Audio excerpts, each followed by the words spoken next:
le Flash Info. Bonsoir à tous. À la une, la Normandie prise d'assaut pour les commémorations du 70e anniversaire du débarquement.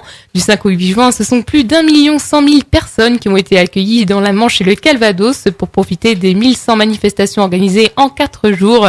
Malgré cette grande affluence, aucun incident significatif d'ordre public et aucun accident de la route n'a entaché le déroulement de l'ensemble des festivités. Et à 14h, un accident s'est produit sur l'A84 à hauteur de Gouvet dans le sens Caen-Rennes. Un poids lourd et une voiture sont entrés en collision, faisant 3 blessés légers. Ces derniers ont été transportés à l'hôpital d'Avranches. L'accident s'étant produit sur une portion à 3 voies de circulation. Il n'a pas engendré de ralentissement majeur. Les cheminots en grève à une semaine du passage de la réforme ferroviaire devant l'Assemblée nationale. À partir de 19h et jusqu'à demain soir, les lignes de Basse-Normandie seront bien perturbées. Un train intercité sur 3 devrait circuler sur les axes Paris-Caen-Cherbourg et Paris-Granville. Et il n'y aura pas du tout de circulation sur la liaison Caen-Le Mans-Tours. Et puis concernant les TER, 60% des trajets habituels seront assurés soit par train ou soit par autocar.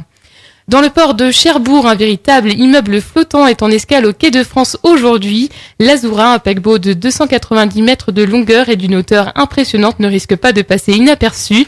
Ces 3500 passagers, qui sont en majorité des Britanniques, devraient profiter de ce beau soleil pour flâner dans les rues du centre-ville. L'Azura avait déjà fait une escale imprévue à Cherbourg le 15 juin 2012.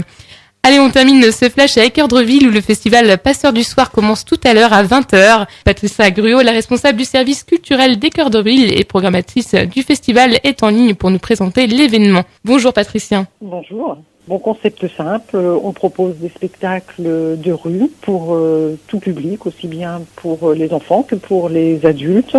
Donc c'est en général en fin de journée. Et dans des thèmes artistiques aussi variés que le cirque, le théâtre ou encore les arts plastiques. Ce soir, alors, qu'est-ce qui va se passer à Équeurdreville ? Alors ce soir, nous recevons la compagnie Singulière pour le spectacle Soliloque. C'est un spectacle familial à partir de 8 ans qui se trouve sur le parvis de l'Agora, l'espace culture. Tous ces spectacles sont gratuits, il n'y a pas besoin de réservation, sauf pour les 2 spectacles du dimanche qui ont une petite jauge, sinon tout est absolument gratuit. Merci beaucoup Patricia, le festival va durer jusqu'au 20 juin, alors profitez-en, la programmation est téléchargeable sur le site www.ville-équeurdreville.fr.